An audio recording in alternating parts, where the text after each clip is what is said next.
بسم الله الرحمن الرحيم. أحمد عودي نزال، نائب المنسق العام لحركة الشبيبة الطلابية في الجامعة العربية الأمريكية. قررنا منذ يومين تقريبا بداية خوض تعليق دوام بقيادة مجلس اتحاد الطلبة الذي تقوده حركة الشبيبة الطلابية في الجامعة العربية الأمريكية، وبالشراكة مع كافة العطور الطلابية في الجامعة العربية الأمريكية. ما حدث معنا بالتفصيل أننا قدمنا العديد من المشاكل لإدارة الجامعة التي تعمدت إلى التعنت في حل هذه المشاكل، وواجهنا العديد من رفض المقابلات معنا باسم مجلس اتحاد الطلبة وحركة الشبيبة الطلابية وبعض الأخوة في الأطر الطلابية.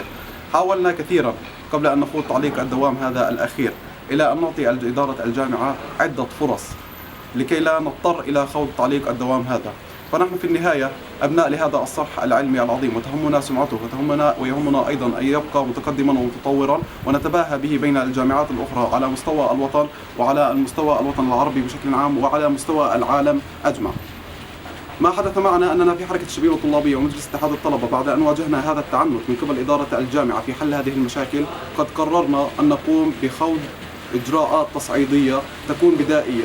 فأولا قررنا تعليق الدوام بعد الساعة 10 من يوم أمس، وقررنا أيضا خوض اعتصام مفتوح، وبالفعل توجه طلاب حركة الشبيبة الطلابية وبعض الأخوة من الأطر الطلابية الأخرى وقمنا بالمبيت في مبنى الرئاسة في الجامعة العربية الأمريكية، وما زلنا مرابطين في مبنى الرئاسة حتى تحقيق كافة المطالب.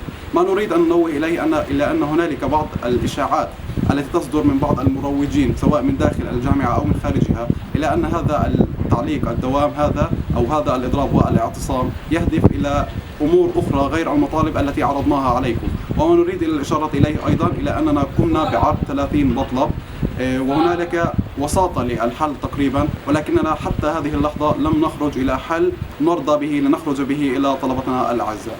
ما نريد أن نبلغكم به في الختام أننا في حركة الشبيبة الطلابية ومجلس اتحاد الطلبة لن نقوم نهائيا بفض هذا الاعتصام وتعليق الدوام حتى تحقيق كافة المطالب التي تمس وتلبي احتياجات كافة الطلبة لينعموا بحياة جامعية آمنة ومريحة.